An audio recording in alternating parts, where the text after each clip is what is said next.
Shalom Bapak Ibu dan adik-adik yang terkasih dalam Tuhan Yesus Kristus. Puji syukur pada Tuhan kalau kita boleh sama-sama beribadah. Sebelum kita mendengarkan firman Tuhan, mari kita sama-sama tundukkan kepala. Kita mau bersatu dalam doa. Tuhan Yesus, terima kasih Tuhan untuk kesempatan hari ini. Terima kasih Bapa untuk kebaikan-Mu. Kami boleh berkumpul bersama Tuhan dalam ibadah di rumah kami masing-masing. Ya Bapa, ampuni Bapa segala kesalahan kami, suci kuduskan kami, layakkan kami Bapa, untuk kami boleh mendekatkan diri kepadamu Bapa.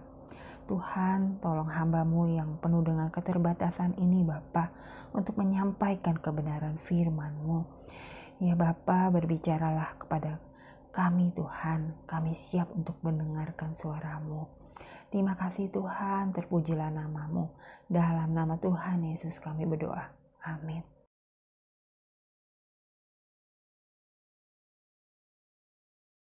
Shalom Bapak Ibu. Pertama-tama saya mau mengucap syukur pada Tuhan kalau saya boleh mendapatkan kesempatan untuk menyampaikan kebenaran firman Tuhan. Di mana kisah Paulus ini banyak sekali menegur saya, dan saya juga mendapatkan banyak pelajaran melalui kisah Paulus ini. Bapak, Ibu, dan adik-adik, mari kita sama-sama kita mau membaca dari Kisah Para Rasul 23. Sambil menatap anggota-anggota Mahkamah Agama, Paulus berkata, "Hai saudara-saudaraku, sampai kepada hari ini, aku tetap hidup dengan hati nurani yang murni di hadapan Allah." Tetapi Imam Besar Ananias menyuruh orang-orang yang berdiri dekat Paulus menampar mulut Paulus. Membalas itu Paulus berkata kepadanya, "Allah akan menampar engkau, hai tembok yang dikapur putih-putih. Engkau duduk di sini untuk menghakimi aku menurut hukum Taurat. Namun engkau melanggar hukum Taurat oleh perintahmu untuk menampar aku." Dan orang-orang yang hadir di situ berkata, "Engkau mengejek Imam Besar Allah." Jawab Paulus, "Hai saudara-saudara, aku tidak tahu bahwa ia adalah imam besar. Memang ada tertulis, janganlah engkau berkata jahat tentang seorang pemimpin bangsamu." Dan karena ia tahu bahwa sebagian dari mereka itu termasuk golongan orang Saduki dan sebagian termasuk golongan orang Farisi, ia berseru dalam mahkamah agama itu. Katanya, "Hai saudara-saudaraku, aku adalah orang Farisi, keturunan orang Farisi. Aku dihadapkan ke mahkamah ini karena aku mengharap akan kebangkitan orang mati." ketika ia berkata demikian, timbullah perpecahan antara orang-orang Farisi dan orang-orang Saduki, dan terbagi-bagilah orang banyak itu. Sebab orang-orang Saduki mengatakan bahwa tidak ada kebangkitan dan tidak ada malaikat atau roh. Tetapi orang-orang Farisi mengakui kedua-duanya. Maka terjadilah keributan besar. Beberapa ahli Taurat dari golongan Farisi tampil ke depan dan membantah dengan keras. Katanya, "Kami sama sekali tidak menemukan sesuatu yang salah pada orang ini. Barangkali ada roh atau malaikat yang telah berbicara kepadanya." Maka terjadilah perpecahan besar, sehingga kepala pasukan takut kalau mereka akan mengoyak-ngoyak Paulus. Karena itu ia memerintahkan pasukan untuk turun ke bawah dan mengambil Paulus dari tengah-tengah mereka dan membawanya ke markas. Pada malam berikutnya, Tuhan datang berdiri di sisinya dan berkata kepadanya, "Kuatkanlah hatimu, sebab sebagaimana engkau dengan berani telah bersaksi tentang aku di Yerusalem, demikian jugalah hendaknya engkau pergi bersaksi di Roma." Dan setelah hari siang, orang-orang Yahudi mengadakan komplotan dan bersumpah dengan mengutuk diri bahwa mereka tidak akan makan atau minum sebelum mereka membunuh Paulus. Jumlah mereka yang mengadakan komplotan itu lebih daripada 40 orang. mereka pergi kepada imam-imam kepala dan tua-tua bangsa Yahudi dan berkata, "Kami telah bersumpah dengan mengutuk diri bahwa kami tidak akan makan atau minum sebelum kami membunuh Paulus. Karena itu, hendaklah kamu bersama-sama dengan Mahkamah Agama menganjurkan kepada kepala pasukan supaya ia menghadapkan Paulus lagi kepada kamu, seolah-olah kamu hendak memeriksa perkaranya lebih teliti. Dan sementara itu, kami sudah siap sedia untuk membunuh dia sebelum ia sampai kepada kamu." Akan tetapi kemenakan Paulus, anak saudaranya perempuan, mendengar tentang penghadangan itu. Ia datang ke markas dan setelah diizinkan masuk, ia memberitahukannya kepada Paulus. Lalu Paulus memanggil salah seorang perwira dan berkata kepadanya, "Bawalah anak ini kepada kepala pasukan, karena ada sesuatu yang perlu diberitahukannya kepadanya." Perwira itu membawanya kepada kepala pasukan dan berkata, "Paulus orang tahanan itu memanggil aku dan meminta supaya aku membawa anak muda ini kepadamu, sebab ada yang perlu diberitahukannya kepadamu." Maka kepala pasukan itu memegang tangan anak muda itu, lalu membawanya ke samping dan bertanya, Apakah yang perlu kau beritahukan kepadaku? Jawabnya, "Orang-orang Yahudi telah bersepakat untuk meminta kepadamu supaya besok engkau menghadapkan Paulus lagi ke Mahkamah Agama, seolah-olah mahkamah itu mau memperoleh keterangan yang lebih teliti daripadanya. Akan tetapi, janganlah engkau mendengarkan mereka, sebab lebih daripada 40 orang dari mereka telah siap untuk menghadang dia. Mereka telah bersumpah dengan mengutuk diri bahwa mereka tidak akan makan atau minum sebelum mereka membunuh dia. Sekarang mereka telah siap sedia dan hanya menantikan keputusanmu." Lalu kepala pasukan menyuruh anak muda itu pulang dan memerintahkan kepadanya, Jangan katakan kepada siapapun juga bahwa engkau telah memberitahukan hal ini kepadaku. Kemudian kepala pasukan memanggil 2 perwira dan berkata, Siapkan 200 orang prajurit untuk berangkat ke Kaisarea beserta 70 orang berkuda dan 200 orang bersenjata lembing, kira-kira pada jam 9 malam ini. Sediakan juga beberapa keledai tunggang untuk Paulus dan bawalah dia dengan selamat kepada wali negeri Felix. Dan ia menulis surat yang isinya sebagai berikut. Salam dari Claudius Lysias kepada wali negeri Felix yang mulia. Orang ini ditangkap oleh orang-orang Yahudi, dan ketika mereka hendak membunuhnya, aku datang dengan pasukan mencegahnya dan melepaskannya, karena aku dengar bahwa ia adalah warga negara Roma. Untuk mengetahui apa alasannya mereka mendakwa dia, aku menghadapkannya ke Mahkamah Agama mereka. Ternyatalah bagiku bahwa ia didakwa karena soal-soal hukum Taurat mereka, tetapi tidak ada tuduhan atas mana ia patut dihukum mati atau dipenjarakan. Kepadaku telah diberitahukan bahwa ada komplotan merencanakan membunuh dia. Karena itu, aku segera menyuruh membawa dia kepadamu.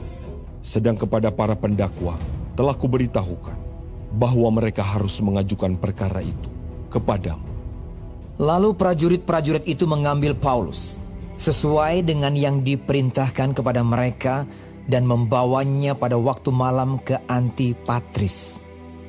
Pada keesokan harinya, mereka membiarkan orang-orang berkuda dan Paulus meneruskan perjalanan dan mereka sendiri pulang ke markas. Setibanya di Kaisarea, orang-orang berkuda itu menyampaikan surat itu kepada wali negeri serta menyerahkan Paulus kepadanya. Dan setelah membaca surat itu, wali negeri itu menanyakan Paulus dari provinsi manakah asalnya. Dan ketika ia mendengar bahwa Paulus dari Kilikia, ia berkata, "Aku akan memeriksa perkaramu bila para pendakwamu juga telah tiba di sini." Lalu ia menyuruh menahan Paulus di istana Herodes.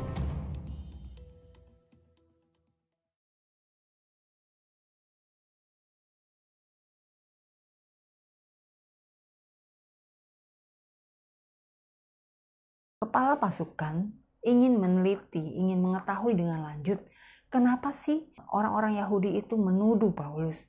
Sehingga untuk mengetahuinya, kepala pasukan memerintahkan anggota mahkamah agama dan imam-imam kepala untuk berkumpul dan menghadapkan Paulus kepada mereka. Kita masuk di pasal 23 ayat 1. Paulus dengan berani menatap anggota mahkamah agama dan berkata, "Hai saudara-saudaraku, sampai kepada hari ini aku tetap hidup dengan hati nurani yang murni di hadapan Allah." Sungguh pernyataan yang sangat berani. Karena memang Paulus adalah orang yang taat beribadah. Dan sebelum bertobat pun, Paulus adalah orang yang taat pada hukum Taurat. Apakah kita juga berani seperti Paulus menyatakan kepada orang banyak, "Sampai pada hari ini aku tetap hidup dengan hati nurani yang murni di hadapan Allah"? Apakah kita berani? Jika iya, puji Tuhan. Jika belum, kenapa? Apakah kita masih hidup dalam dosa? Atau apakah kita masih terikat dengan dunia atau kedagingan? Kiranya Roh Kudus menolong kita untuk menyelidiki hati kita masing-masing.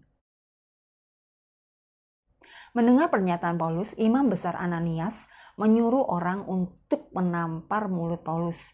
Paulus pun membalasnya dengan berkata, "Allah akan menampar engkau, hai tembok yang dikapur putih-putih." Ini seperti perkataan Tuhan Yesus di Matius 23 ayat 27-28. "Celakalah kamu, hai ahli-ahli Taurat dan orang-orang Farisi, hai kamu orang-orang munafik, sebab kamu sama seperti kuburan yang dilabur putih, yang sebelah luarnya memang bersih tampaknya, tetapi sebelah dalamnya penuh tulang belulang dan berbagai jenis kotoran. Demikian jugalah kamu, di sebelah luar kamu tampaknya benar di mata orang, tetapi di sebelah dalam kamu penuh kemunafikan dan kedurjanaan."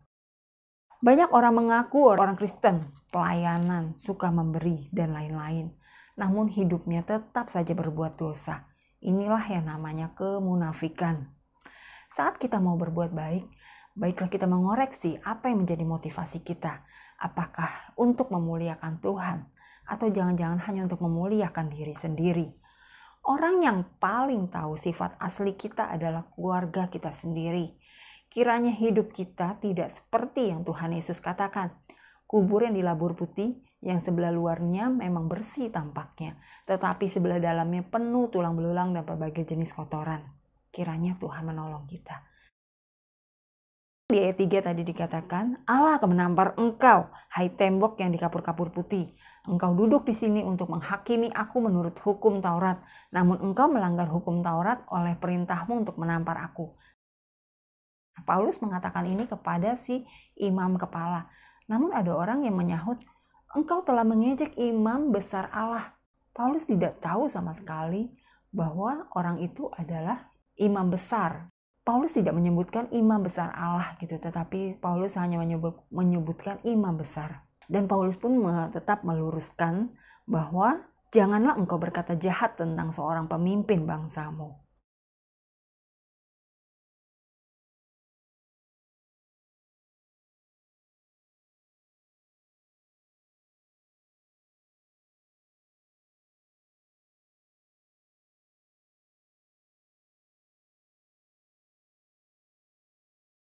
Paulus yang sudah lama hidup di tengah-tengah gitu ya. Paulus mengenali mereka terdiri dari orang Farisi dan orang Saduki. Orang Farisi adalah orang yang merasa dirinya adalah paling benar. Mereka sangat peduli dengan upacara, adat istiadat, tradisi tua, peraturan-peraturan. Sehingga pada zaman Tuhan Yesus, orang Farisi adalah orang yang paling menentang Tuhan Yesus. Karena Tuhan Yesus menentang tradisi dan kemunafikan mereka terhadap hukum Taurat. Orang Farisi juga percaya mengenai dunia roh, kebangkitan orang mati, dan kehidupan yang akan datang. Sedangkan orang Saduki itu menyangkal kebangkitan, tubuh yang hidup kembali, tentang adanya upah dan hukuman kekal. Mereka menyangkal itu. Makanya orang Saduki sangat menentang murid-murid Yesus, karena mereka memberitakan kebangkitan Tuhan Yesus.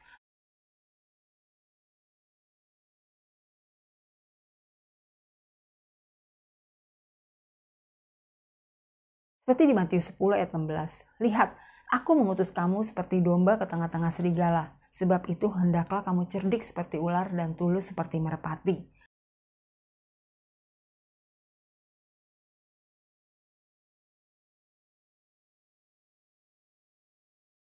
cerdik seperti ular dan tulus seperti merpati. Begitulah Paulus. Paulus berpihak kepada salah satu pihak, yaitu orang Farisi. Paulus menyatakan dengan jujur bahwa dirinya adalah orang Farisi dan dihadapkan ke mahkamah agama karena mengharapkan kebangkitan orang mati. Ketika Paulus berkata demikian, timbullah perpecahan di antara orang-orang Farisi dan orang Saduki itu. Kekuatan musuh itu terbagi menjadi dua gitu ya.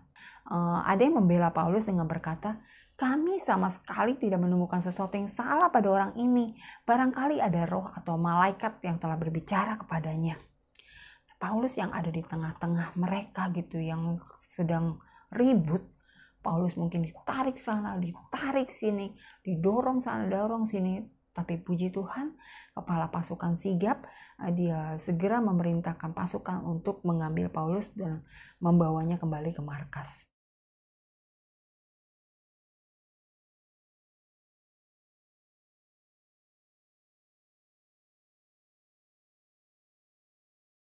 Paulus yang tinggal di markas, tempat berlindung Paulus dari orang-orang Yahudi itu, tetapi sekaligus juga menjadi penjara. Saya jadi ingat waktu saya isolasi mandiri di rumah sakit, walaupun memang makanan tersedia, tapi saya tidak boleh keluar ruangan. Saya pun tidak boleh dikunjungi siapapun. Itu gak enak banget rasanya, terkurung gitu ya. Nah, begitu juga dengan Paulus. Paulus tidak tahu bagaimana nasibnya nanti. Apakah ia akan keluar Yerusalem dengan selamat atau apakah ia akan berakhir di Yerusalem dan mati. Namun penghiburan dan kasih Tuhan sungguh luar biasa di ayat 11. Pada malam berikutnya Tuhan datang berdiri di sisinya dan berkata kepadanya, kuatkanlah hatimu, sebagaimana engkau dengan berani telah bersaksi tentang aku di Yerusalem, demikian jugalah hendaknya engkau bersaksi di Roma. Berarti Paulus tidak hanya sampai di Yerusalem, Paulus juga akan pergi bersaksi di Roma.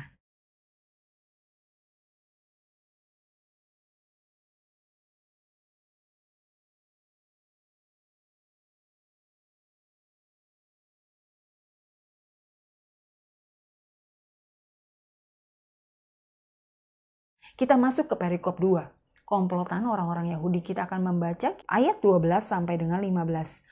Dan setelah hari siang, orang-orang Yahudi mengadakan komplotan dan bersumpah dengan mengutuk diri bahwa mereka tidak akan makan atau minum sebelum mereka membunuh Paulus. Jumlah mereka yang mengadakan komplotan itu lebih dari 40 orang. Saking bencinya kepada Paulus, mereka sampai bersumpah dan mengutuki diri mereka untuk tidak akan makan atau minum sebelum mereka membunuh Paulus. Ini berarti mereka sudah mengadakan perjanjian dengan si jahat atau iblis. Seperti yang Matius 5 ayat 36 sampai 37 mengatakan, janganlah juga engkau bersumpah demi kepalamu, karena engkau tidak berkuasa memutihkan atau menghitamkan sehelai rambut pun. Jika ya, hendaklah katakan ya. Jika tidak, hendaklah katakan tidak. Apa yang lebih daripada itu berasal dari si jahat. Dan yang ketiga, mereka tidak menghormati Tuhan. Mereka tidak bertanya lagi pada Tuhan apakah Tuhan menghendakinya. Yang jelas-jelas rencana itu sudah melanggar perintah Allah, yaitu jangan membunuh. Dan parahnya lagi, mereka juga mengajak imam-imam kepala dan tua-tua Yahudi untuk mendukung rencana jahat mereka. Imam-imam kepala dan tua-tua Yahudi pun tidak ada yang menegur atau melarang untuk melakukan rencana jahat itu gitu ya. Tetapi apapun kejahatan yang dilakukan oleh manusia, Tuhan punya cara untuk menyingkapkannya. Di mana kemenakan Paulus, yaitu anak saudara perempuannya, mendengar tentang penghadangan itu dan mendatangi Paulus dan menceritakannya. Luar biasa, Tuhan pun bisa pakai anak muda untuk menggagalkan rencana jahat. Singkat cerita, anak muda ini dibawa kepada kepala pasukan.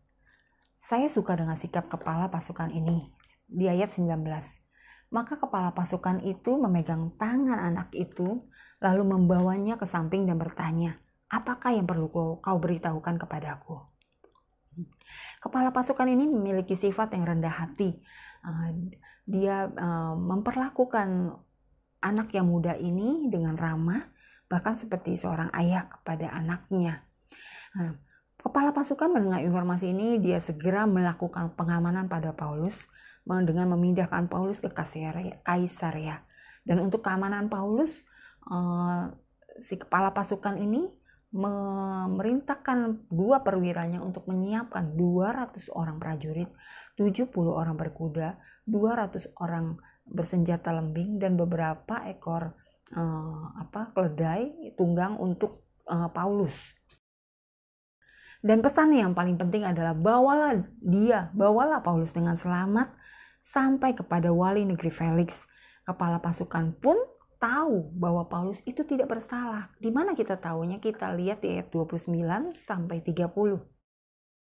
Dalam suratnya dikatakan, "Ternyatalah bagiku bahwa ia didakwa karena soal-soal hukum Taurat mereka, tetapi tidak ada tuduhan atas mana ia patut dihukum mati atau dipenjarakan." Dan akhirnya Paulus pun sampai dengan selamat di Kaisarea. Tapi Paulus ditahan di istana Herodes. Beberapa kali Paulus diselamatkan oleh Tuhan. Kita tahu di sini Tuhan punya banyak cara untuk menyelamatkan anak-anaknya. Begitu juga dengan kita. Saya percaya kita pun juga punya pengalaman yang banyak di mana Tuhan sudah memberikan pertolongan dan perlindungan kepada kita.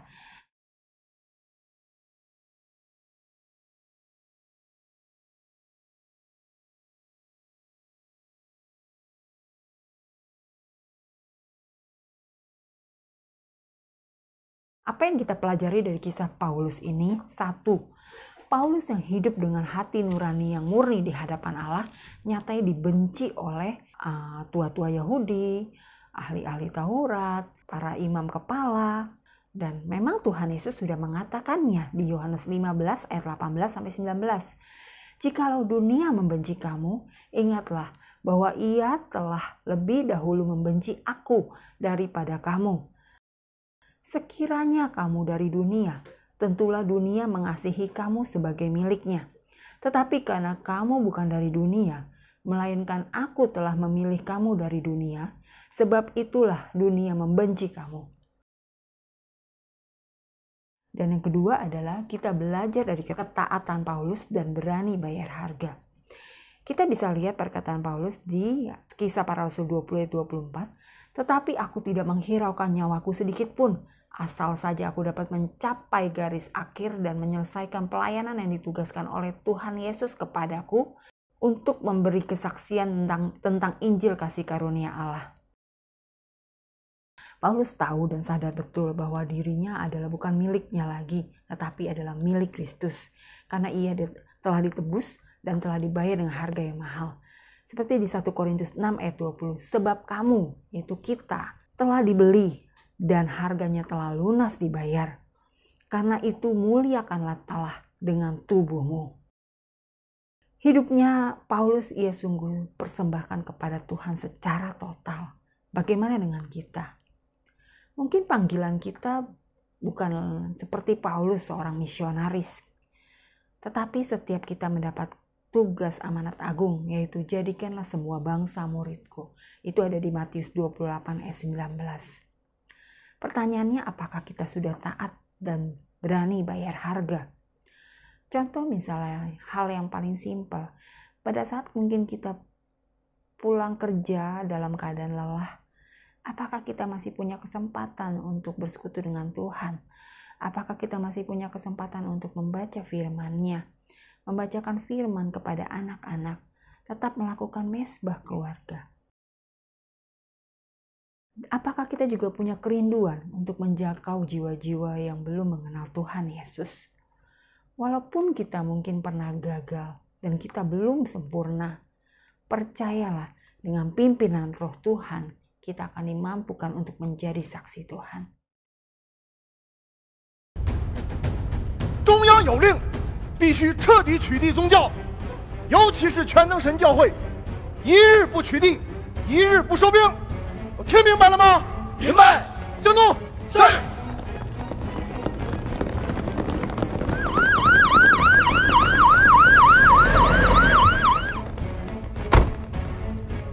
你们几个干嘛呢？是不是在聚会？国家有规定，凡是3人以上聚在一起，就是非法聚集，就就是扰乱社会秩序，都给我带走！走！末世的基督带来的是生命，带来的是长久的、永远的真理之道。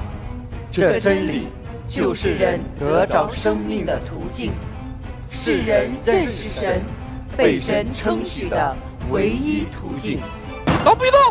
警察！他妈的，这次判你个10年8年的，看你还信不信神！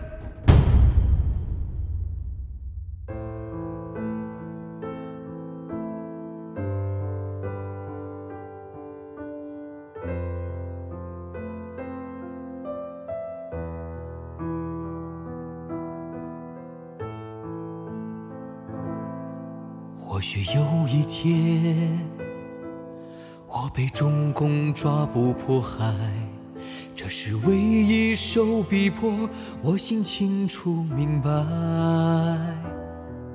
或许我犹如瞬间坠落的烟火，我仍会骄傲地说，我接受了幕后基督。如果我不能看见国度福音扩展的盛况，我也会献上最美好的祝愿。如果我不能看见国度实现的那一天，能在今天羞辱撒旦，我心里快乐平安。神话语传遍天下，光明也出现在人间，基督的国度在患难中产生建立，黑暗即将过去，公义曙光已出现，世界与世事已经为神做出了见证。老老实实的交代，免受皮肉之苦。少不说，打！或许我寻到不能再把神见证，仍有无数圣徒传播着国度福音的火种。尽管我不知道这坎坷路能走多远，我也会把一颗爱神的心奉献，见证神末世做工，在地同行神的旨意，能为传扬真理献身，是我们的荣幸。患难压不垮，炉火炼纯净，撒旦权势之下，走出一般的神经病。神话语传遍天下，光明已出现在人间，基督的国度在患难中产生建立，黑暗即将过去，公义曙光已出现，世界与世事已经为神做出了见证。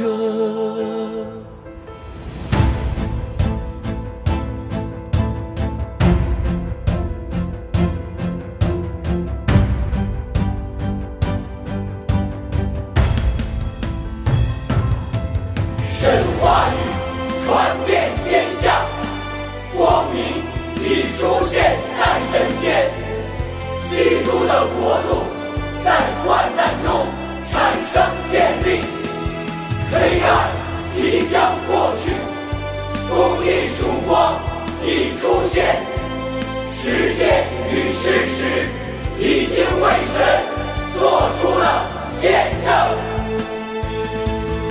神话语传遍天下，光明也出现在人间，基督的国度在患难中产生建立，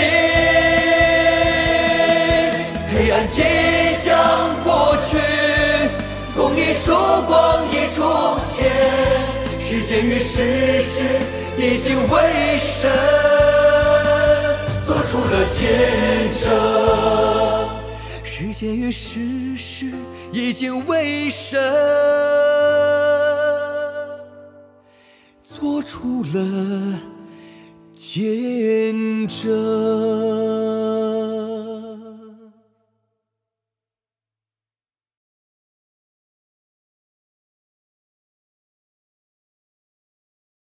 Kiranya Tuhan menolong kita untuk menjadi saksinya yang setia sampai Tuhan menjemput kita kembali. Amin. Mari kita bersatu dalam doa. Tuhan Yesus, terima kasih Tuhan untuk firman-Mu hari ini Bapa. Hamba-Mu telah selesai berkata-kata Tuhan.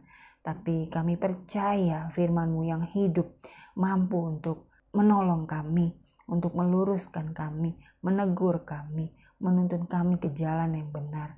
Terima kasih Tuhan, tolonglah kami untuk kami boleh menjadi saksi-Mu yang hidup, saksi-Mu yang sungguh setia Bapa, sampai Engkau datang menjemput kami kembali untuk kedua kalinya. Terima kasih Tuhan, terpujilah nama-Mu, dalam nama Tuhan Yesus kami berdoa. Amin. Tuhan Yesus memberkati kita semua.